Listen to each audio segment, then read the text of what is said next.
জীবনের শেষ পর্যায়ে এসে মনে হবে এক হাত জমির জন্য নিজের আত্মীয় স্বজনের সঙ্গে ঝগড়া করাটা ছিল ভুল।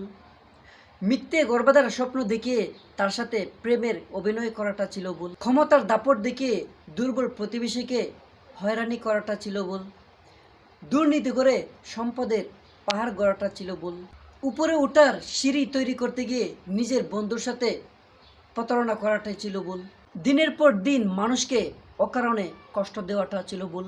জীবনের শেষ বেলায় এসে মনে হবে কিছু কিছু বিষয়ে ছাড় দিলে জীবনটা আজ অন্যরকম হতে পারতো। অনেক টাকা রোজগার না করতে পারলেও জীবনে খুব একটা ক্ষতি হয় না। টাকা দিয়ে সুখ কেনা যায় না, আর অন্যকে বঞ্চিত করে ভালো থাকা যায় না। লোকের শ্রদ্ধা ও ভালোবাসা না পাওয়াটাই হবে জীবনের সবচেয়ে বড় আফসোস। অন্তিম লগ্নে এসে কষ্ট ছাড়া স্বাভাবিক মৃত্যু হবে জীবনের শেষ চাওয়া। মৃত্যুসজ্জায় শ্বাসকষ্টের মাঝে আটকে থাকা জীবন প্রদীপ নিভে যাওয়া দেখতে দেখতেই মনে হবে মানুষের অভিশাপ কোরআনটাই ছিল এই জীবনের সবচেয়ে বড় ভুল।